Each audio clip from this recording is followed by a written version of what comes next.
Welcome, guys, to How the Frack We Got Here, a show that takes the news and events of the week and try to make sense out of it all. I'm your host, the most Will Buchanan, and on this show, we simply are all about the facts. There are plenty of news stations out there that simply want to do anything short but inform you. Here at How the Frack We Got Here, that's all we believe in. We go up to the left, we go up to the right, we go up to the middle of independence. We go after all sides because there's more than one side of a story to everything.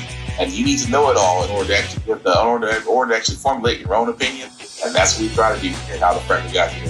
Thanks for listening, and hold on. It's going to be fun. Welcome, guys, to How the Frack We Got Here. All right, today's date, April 30th, 2022, and this is How the Frack We Got Here. I'm your host, most Will Buchanan. How the Frack We Got Here. We do take the events of the week and try to make sense of it all. Before we get started, guys, let you know that we are a family-friendly podcast. At least we try to be. Aside from that, there may be things that might be shown that might be a little too graphic for younger viewers, so viewer discretion is advised. Aside from that, welcome. So, aside from our little audio snafu here, not a lot that we have on this weekend, but we'll go ahead and get into it because it seems to these days, like I keep talking about this championship, the Hold My Beer Championship, to show that the state that thinks they're progressive is utterly backwards. And I used to sit there and say, because Florida, 2 years running, has had the belt for a while and has had a head in the race. But there seem to be some states that are coming in and are starting to show their cards. I'm going to start with, unfortunately, my home state of the progressively backwards Tennessee because, quite frankly, Tennessee House has passed a bill to let state commissions approve school library books. I cannot make this up. In this article, in the Tennessee legislatures, as of this Wednesday, did pass a bill that would allow the state's textbook commission group to approve or reject books in school libraries.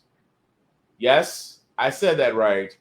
A state-approved textbook commission will be put in place to approve or reject books in school libraries. Now, a lot of y'all are probably wondering right now, what are the credentials for this textbook commission group? You know, are they educators?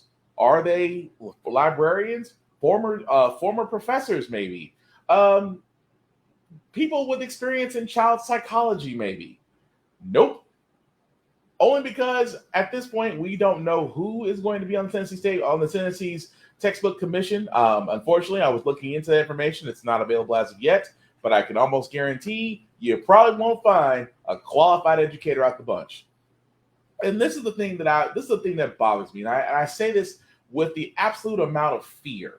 The fear is that this is what happens when you get folks who are not qualified telling folks who are qualified what they should be doing. And they're getting away with it. And unfortunately, in Tennessee, a heavily conservative state, unfortunately ran by idiots, are now telling people that, yes, we want to get these offensive books. Keep in mind, this is from the same state where in Middle Tennessee, there was one time a commission for a public oversight committee over our law enforcement, and how everybody said that was a bad idea, including the very same people who are trying to sit there and now tell people that these books should not be in our school libraries. But why? I don't understand, and I keep saying this all the time, and I'll say it again. If you are not, and I say this with all sincerity in the world, I believe in qualified people. If you have a master's or a PhD in education, if you have taught in schools, whether it be kindergarten, middle or elementary, or high school, or even college, if you have tenure, if you have experience, or you're in the field of child psychology, or in the field of just procuring a program, if you've never curated a program for a class, whether it's kids or adults, if you've never done any of that, pardon my language, but how the fuck do we expect to trust you on what's good for our kids? Because we know what you're going to do. You're going to go after the books that you're going to say, quote unquote, offensive. I guarantee you won't see flowers in the attic anymore. I guarantee you won't see mouse anywhere anymore. I guarantee that you won't see a lot of African American authors' books anymore. You definitely won't see James Baldwin. You will never. I guarantee, if it was up to them, you would never see "I Am Not Your Negro" in any school library. You will not see any James Baldwin. I'll be surprised if you see War and Peace. I'll be surprised if you see Harry Potter. I'll be surprised if you see The Hobbit. Why? Because some people believe that's witchcraft. It's not. It's not witchcraft at all. It's fiction. It's escapism. You know, just like when people go to Trump rallies expecting Trump to be a better person, escapism. But, you know, idiots, possible white supremacist terrorists. But the point I'm making out of all this is the fact that this is where our tax dollars go to work. And this is why I keep saying all the time, this is why I say all the time, please get involved. Please know about current events. Know what's going on in your town. Because everybody that sits there and says, well, this got nothing to do with me, or it doesn't affect me. Yes, it does. Because somewhere along the lines, it's like the 6'3" separation of Kevin Bacon. It will affect you somewhere. You just may not see the immediate ramifications of it, but it will affect you somewhere. Especially now, because again, I have said this all the time. Kids, if you do look up on this podcast and watch this, whatever books they say you shouldn't read, read. They may remove it from your school libraries. They cannot remove it from public libraries. At least not yet. But don't get me wrong. I wouldn't be surprised if they try. Because again, there's something about, I say this all the time, I never understood why parents don't want their kids to read certain books. I don't. Because to me, when I was going through and I had educators that cared, they challenged me to read certain books. It challenged it helped me elevate my thinking, my logical process. It helped me critically think. It helped me see different perspectives to gain empathy and insight. And I do not understand why those very same parents, probably around my age or older, are now freaking out that the kids might learn something. Maybe it might be because it might not equal to what your ideals and your morals may be. I don't know. But if I see a white kid reading "I'm Not Your Negro" and understanding the plight of the black man in America, kudos. We have a socially conscious individual, not a raging Trump lunatic. But again, this is why I say in Tennessee, we're progressively backwards. But oh no, Tennessee's not the only one. Again, contenders are coming for the Hold My Beer Championship, and Georgia's governor, Brian Kemp, for now, hopefully, has decided that, hey, before his midterm elections come up, he's going to sign a bunch of bills that we don't need because apparently some ticked off of sexually repressed, morally representative white people think we need them. That was a lot.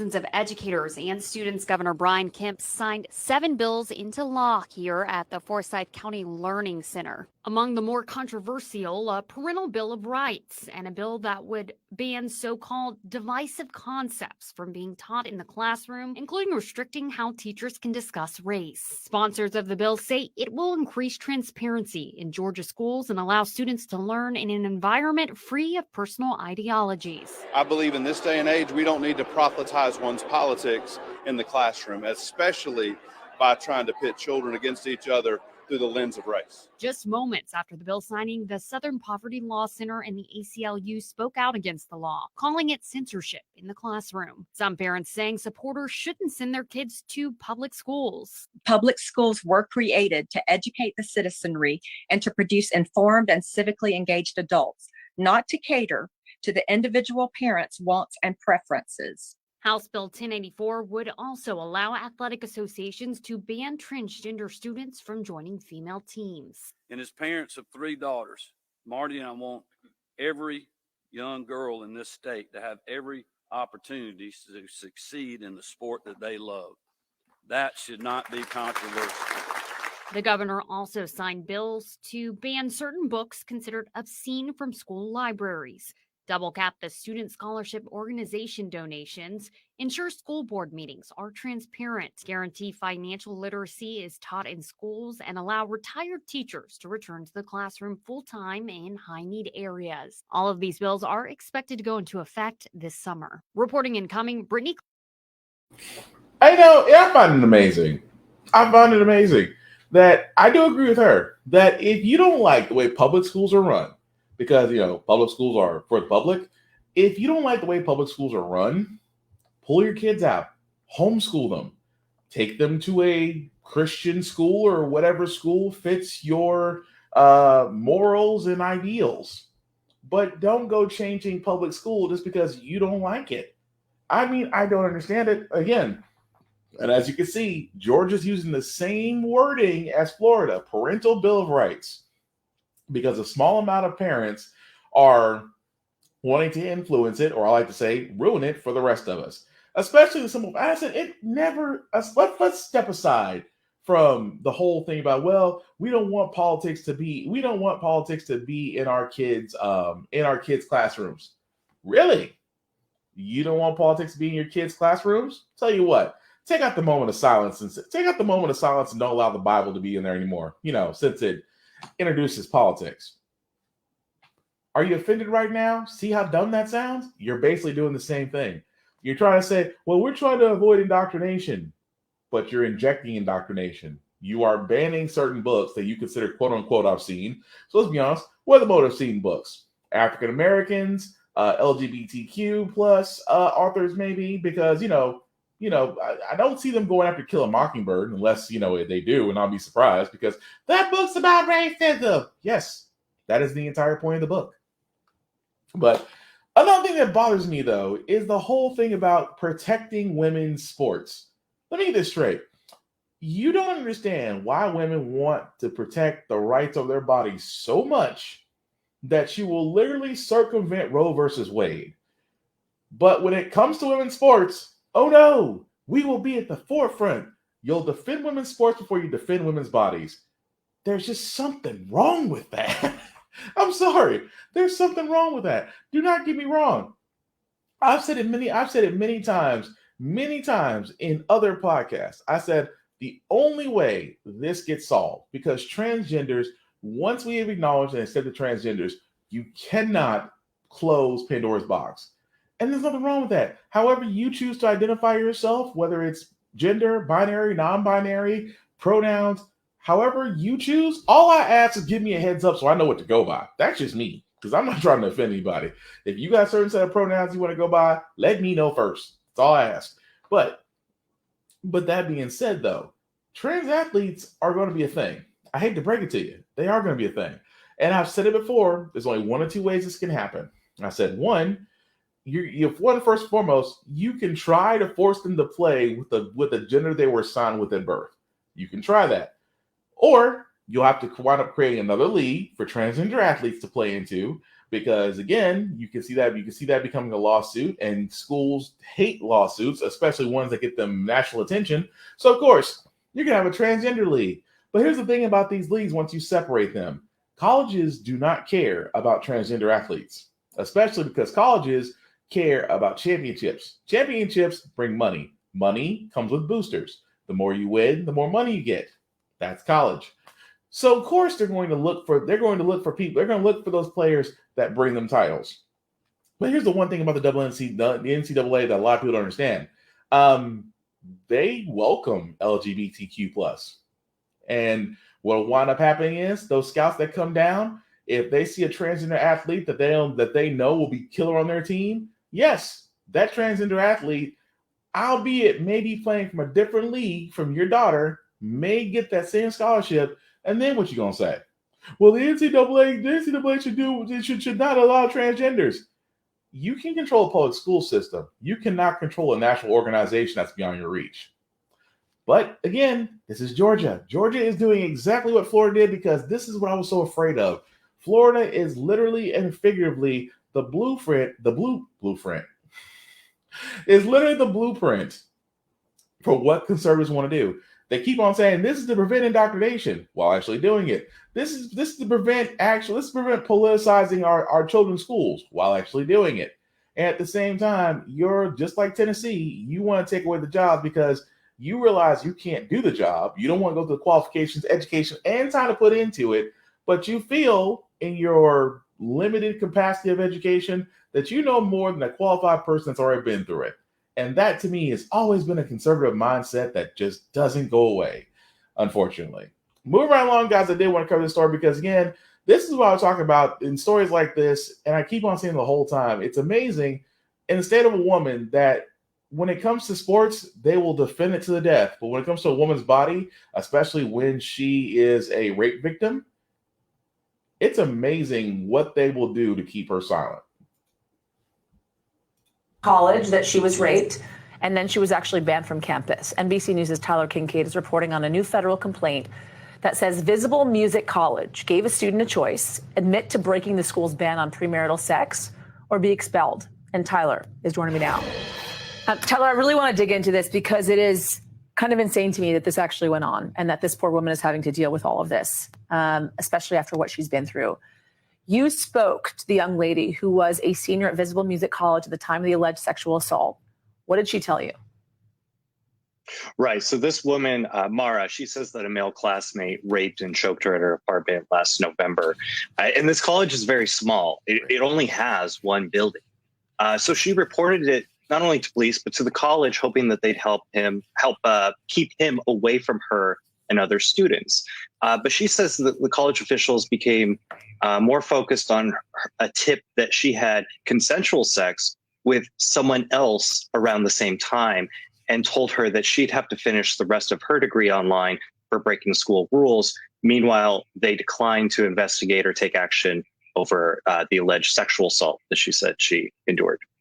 So I guess the federal complaint alleges this, quote, Visible has retaliated against Mara in numerous ways. Instead of investigating the rape and providing support to Mara, Visible punished Mara for coming forward. What's the college saying? Right. Well, they're not really saying a lot to us. They said that they'll cooperate if the feds decide to investigate how they handled this case. But one of the reasons they gave Mara for why they wouldn't take action on her rape allegation is because the incident happened off campus, and they cited Trump-era Title IX regulations that obligated them to dismiss it. But they also said to her that they considered the accused student innocent because police didn't arrest and charge him. Talk about the investigations for me. Yeah, so basically, if the Department of Education does investigate, which it's very likely they will, basically they'd look into whether the college retaliated against Mara when she made her rape report, which would potentially violate Title IX, and then whether they filed a separate law, Clery Act, that requires providing assistance to students who report sexual assault. These investigations will look at a lot of things, but they will take months or even years, Yasmin. But they could, in the end, result in hefty fines against the school if they did indeed violate federal law. So literally and figuratively, guys, that alone kind of sit there and tells you that imagine, for the simple fact of the matter, and before I get to that story, because I didn't mean to do that, but it's okay. So for the simple fact of the matter, try to imagine, because I don't wish that upon anybody. Rape is not a joke, it's not a laughing matter. And at the same time, you would think that because it happens at school, that you have the resources available to go and say, hey, this happened to me, I want to report this. And they turn around and sit there and go, so did you violate our ban on pre-sexual marriage? That's why I hate colleges like that. It's like BYU. They have this thing about thing of purity. Like, oh, you can't have sex for this and that, man. I was like, I'm sorry. I'm not trying to call it unrealistic expectations. But if you can do it, good for you. But at the same time, it's college. Guys and women are going to get together, and nature will take its course. That being said, the whole idea of the fact that she's trying to come forward with her case and really have it investigated, and the school is sitting there saying, well, you either can be expelled or you can admit that you had premarital sex. What the? When I first read that story, I was like, that is crazy. But we've seen other stories of rape victims come forward, and they are just as nuts. Even more so. That's why I sit there and say, I was one of those ones where I was like, I believe in waiting for the case to come out. But if you look at the recent track record of rape victims that have came out, it's kind of hard to disagree with them.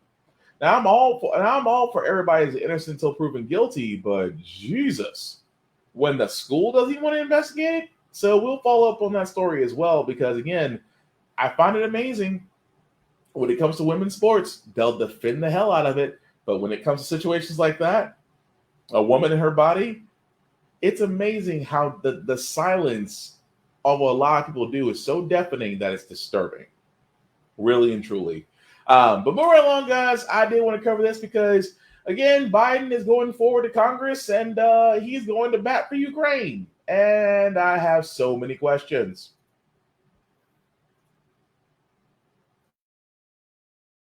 Package for Ukraine worth $33 billion that the president is asking Congress to approve.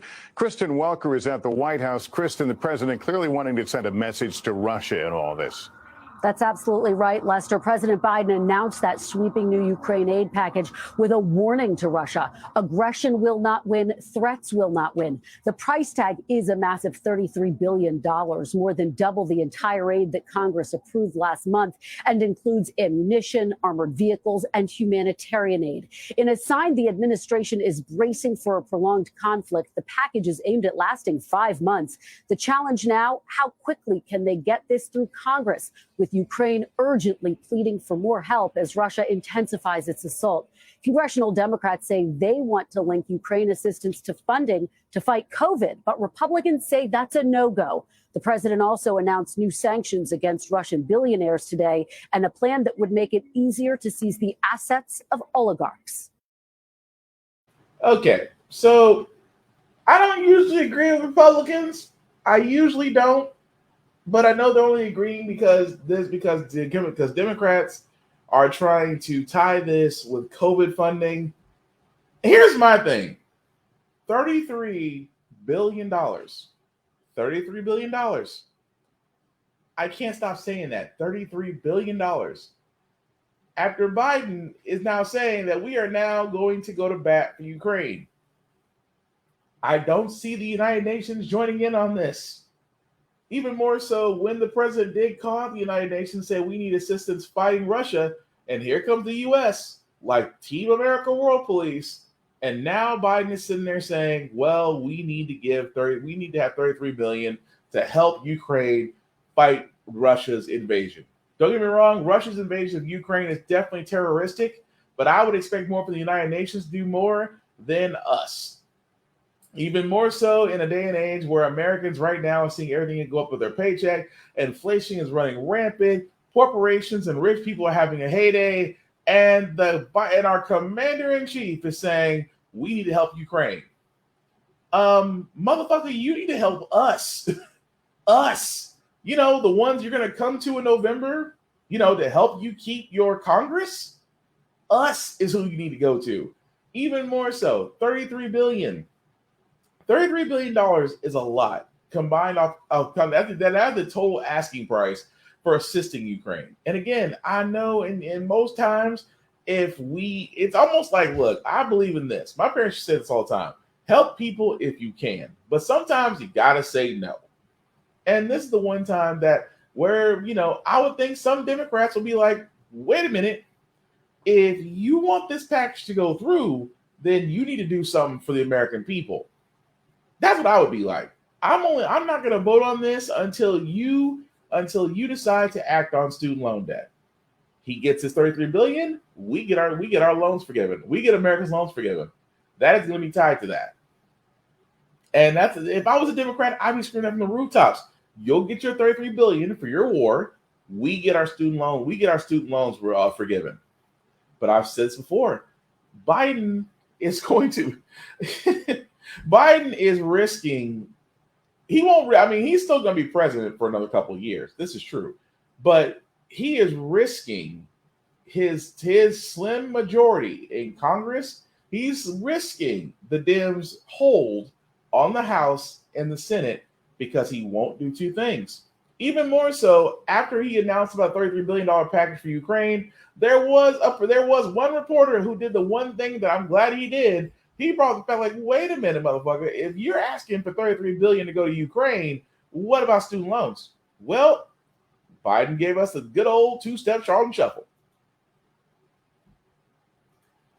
Mr. President, Majority Leader Schumer said yesterday that you're, quote, getting closer to using executive authority to cancel up to $50,000 in student loan debt. Can you confirm that? What exactly are you looking to plan to do here in the coming You mean my spokesman said that?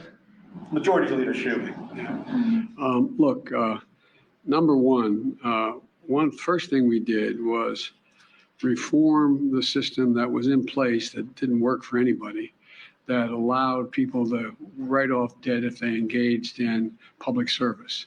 We have almost 1,785,000. Don't hold me to the exact number. I'll get the number. 700 and some thousand have had debt forgiven, their whole debt forgiven because of their working in either as teachers or other means by which they qualify.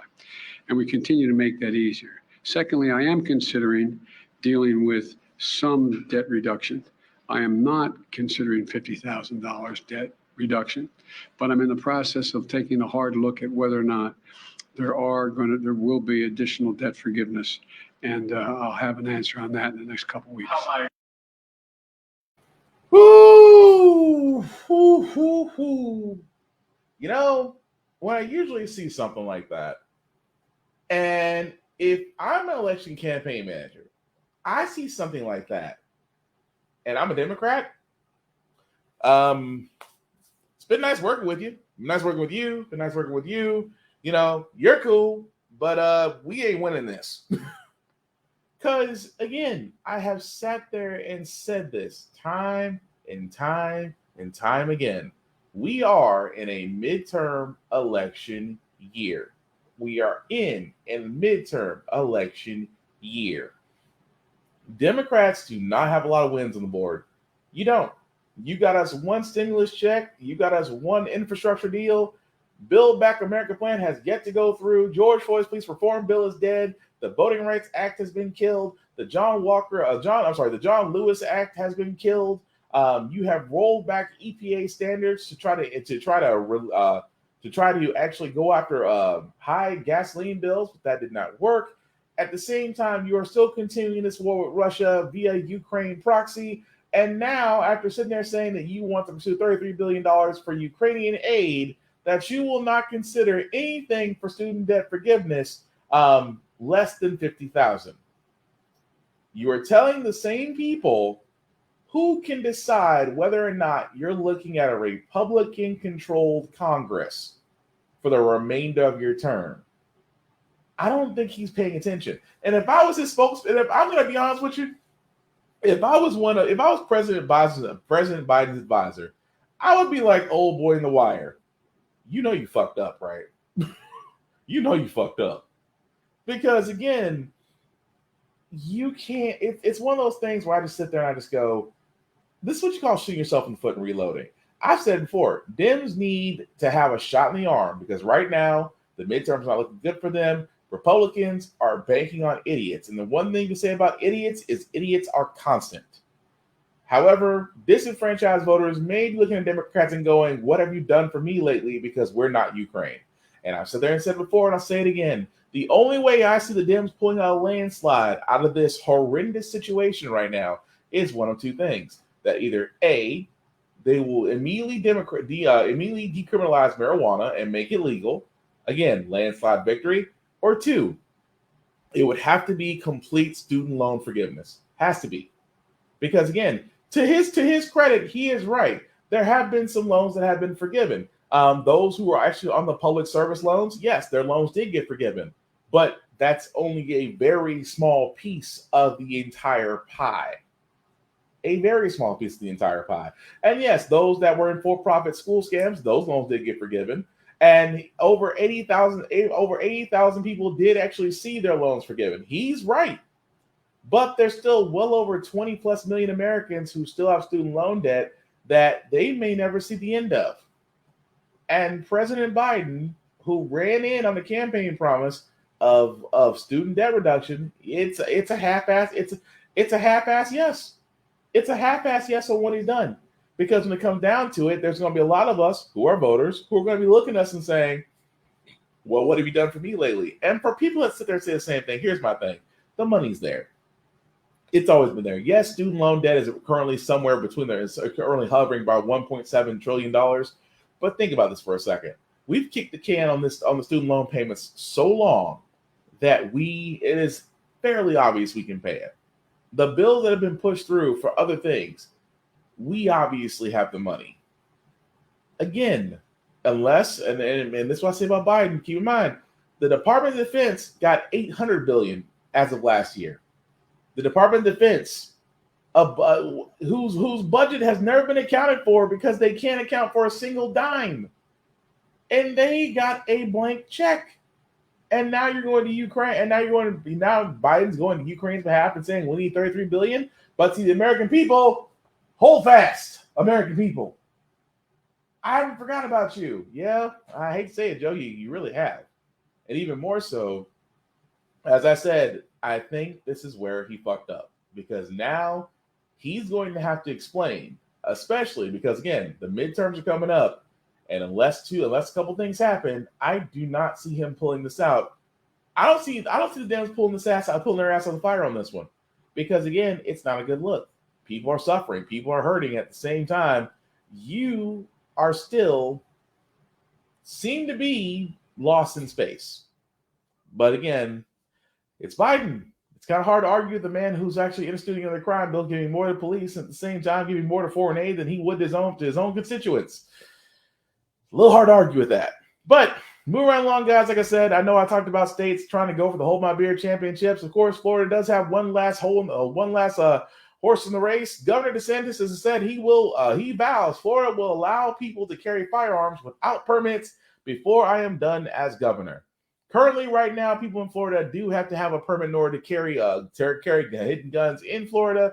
But DeSantis believes that this is unconstitutional. He also believes the CRT is being taught in schools and that being woke is a terrible thing. Take it how you will. It's dangerous to me. It's dangerous because a lot of people lean on the Second Amendment. And I have to say this all the time. Let me explain something about the Second Amendment. The Second Amendment basically is set like this. It was allowing you to defend yourself from a tyrannical government. That's it. You have the right to bear arms against a tyrannical government. People tend to forget the other part of that. That's all it's there for. That is all it allows us to do. If the government tries to come for you in a very oppressive way, not this them doing their job, you got the right to defend yourself. That's it. Nothing more, nothing less. But it amazes me in Florida that now people are like, well, I just want to be able to carry it, but I got to do a permit. No, there needs to be some legalization. There needs to be some rules. There needs to be some organization, because I'm going to tell you right now, as a gun owner, I am scared because in Tennessee, I am honestly timid because in Tennessee, you don't need a permit to carry at all. And that's a scary ass thought, because people always sit there and say, well, I'm trained. You can trust me. No, complete stranger. I can't. You're no different than law enforcement, and law enforcement kills black people every day. So why should I trust you? That's all I'm saying. But the last story I got, guys, before we get to our feel good segment, again, we wonder why the January 6th commission is so important, because we're starting to see all the players come out. And if you're Sean Hannity right now, you should be slightly worried.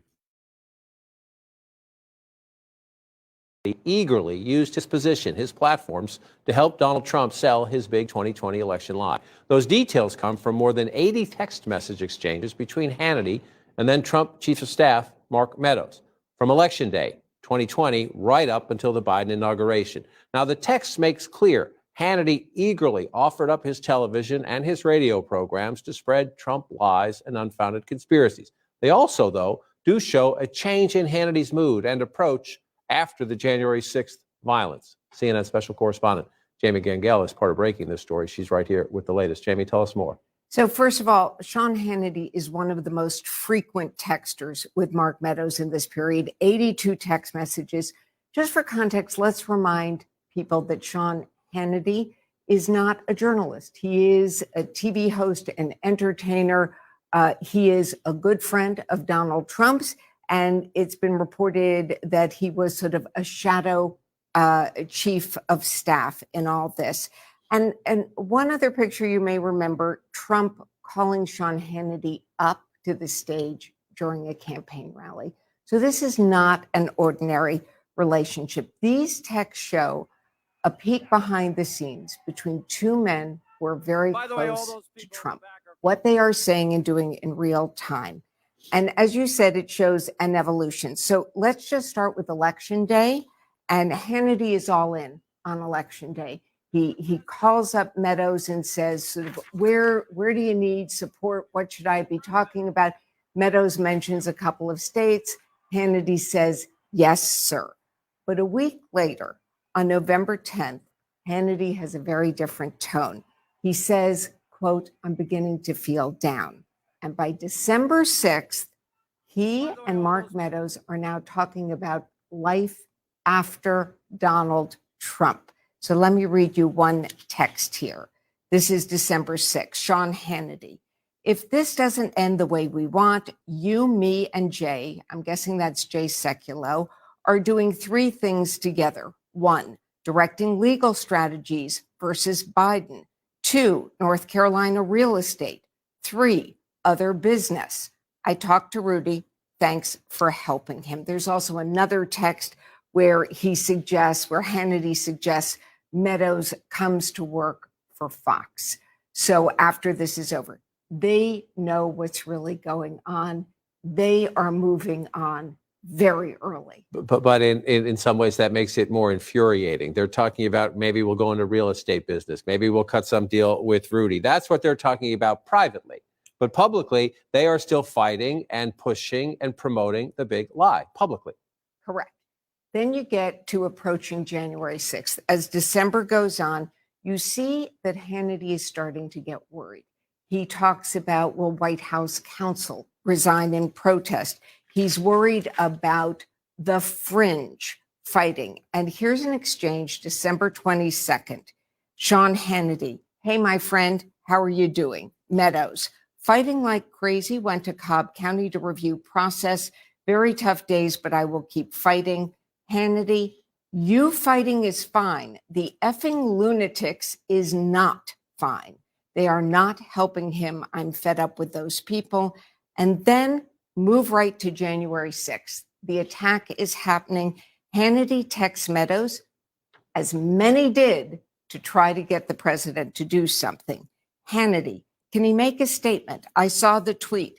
Ask people to peacefully leave the Capitol. Meadows, on it. Hannity, WTH, what the heck is happening with V. POTUS? Pence, one of the few mentions, by the way, of Pence in these logs. But again, here is someone who is inner circle, very close to Trump, trying to get the president to tell people to leave. Focus on the word leave. That is something the committee is is going to underscore, that Trump took so long to ask people to leave. Yeah, pretty much. At the same time, though, guys, it's going to come to simple fact of the matter that why was Hannity involved from Jump Street? That's honestly what it'll get to. What it'll get to is simple fact of the matter is, I'm a little blurry. There we go. Now we're good. So what I was saying. So yeah, the reason why we played it, because again, this just goes to show you how many people were in this from Jump Street about. Welcome back, our player. Whoops, quiet you. So it just goes to show you that everybody was involved in this, and at the same time, how much of a tyrant that Trump really wanted to be. Even more so that I'm pretty sure Hannity, as this is now an exclusive, will probably be on his show saying, I had nothing to do with this. I wasn't a part of the Trump's organization. I am friends with Mr. Mark Meadows, and that's it. Because we all know Fox News is not a real news station. Sean Hannity is not a hard-hitting journalist. He is pretty much an actor playing an ultra-conservative, because you know why? If you play ultra-conservative, you get so many doors open to you. That's why Candace Owens, the queen of the raccoons, was so popular. That's why so many others, Paris, who was on CNN before he got put into obscurity, was the same way.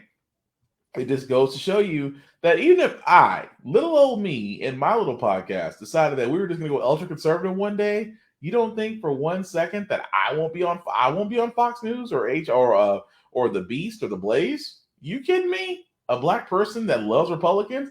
Oh, come here, you freaking raccoon. We love you. Oh, I'll be on there in a heartbeat if I had a lobotomy. But that's the point I'm making, that perception is everything. And right now, Hannity is probably looking at his lawyers going, what I shouldn't say or not bring up. Ingram, we come for you next. Anyway, we're going to move on to our Feel Good segment. If you don't know how the fact we got here, we cover a lot of things that are doom and gloom, sometimes make you lose your faith in humanity. But hey, it's the weekend. Hopefully it's sunny and nice where you're at, and you're good and warm and trying to enjoy these 48 hours before you go back to work. I mean, before you go back on Mondays, I swear these weekends starting to feel like 30-minute lunch breaks. But anyway, We want to be positive. We want to put down some good, have you on some good vibrations, some good vibes, some good feelings and whatnot. And this first story is an amazing thing of what you can do when you've missed, you have a wedding, you're on a plane, and sometimes you just got to make do and have the wedding literally done mid-flight. What you got questions about? Of the day, let's take a look at Pam and Jeremy getting married on a Southwest flight. Yes, that's Pam walking down the aisle. Now, what had happened was they were dressed going to Vegas to get married. That flight got canceled. They ended up on another flight, and a guy said, hey, I'm an ordained minister. I can help you out. And sure enough, married them on the flight. Toilet paper back there are the streamers, and the wedding cake was another passenger that gave them a donut. So love is in the air. And I'm pretty sure there's gonna be some women saying they got married on a plane. I can get a text back. There's nothing wrong with that. Like I said, if you're gonna go to dress up to go to Vegas to get married, and things happen, hey, you adjust. Especially talking about is there a doctor in the house, a guy who's an ordained minister that's on plane. No, I'll marry you guys if you want. Cool. And at the same time, they were able to get married. So definitely mazel tov to that couple. And it just goes to show you, yes, you can get married on a plane if you have an ordained minister. Or someone that's an ordained minister of the Internet Church of Life. Just saying. Moving right along, I wanted to cover the story as well. This very young lady who I hope will be in the Olympics very soon, because I can't wait to see her, because this young woman is talented, Simone Biles level talented. But anyway, here's the story. Need some inspiration and motivation? Look no further than this young gymnast who's been recognized by some of the sport's premier Olympic athletes. This 7-year-old has gained more than 80,000 followers on Instagram alone. Our Faith Abube traveled to her home gym to see this little gymnast's impressive talent up close. Go, go, go. Tight legs. Come on. Good. Pull, pull, pull. It takes only a moment inside this elite gymnastics training center. 3, 4. To see that there's something about Delilah. 2.5. Her 3. focus. Push. There you go. Her drive. And she's only 7 years old. Come on, last one. I want to be like Suni Lee, Simone Biles. Why? They're just so good. I'm just so happy. And I'm about to cry when I see them. Like happy cry, I guess. Straight. There you go. Her coaches say this pint-sized athlete could well be on her way to one day joining her decorated world champion heroes. 19, hold L. She stands out. She is a little bit more advanced for a 7-year-old in our gym. So you can always count on her when she goes with your team. It's wonderful to see a kid go from barely being able to do a cartwheel and a forward roll to now competing very well and excelling at her level. Delilah has placed at every single one of her competitions in the past 2 years, including at this one in March in Florida. What is it like for you as a mom watching her? It's pretty crazy because we don't really sit here and watch her practice. So when we see her at competition, it just wows us. So it makes us really proud to watch her. Naisha McDaniels was so proud of her daughter. There you go, girl. At the height of the pandemic, when Delilah's gym was closed, she created this Instagram page documenting her daughter's skills, achievements, and workouts. Her growing 85,000 followers can't get enough. We've had Simone Biles like and comment on posts. The Olympics himself commented on one of her posts and said, we can't wait to see her in the Olympics. It was the craziest thing. Squeeze them.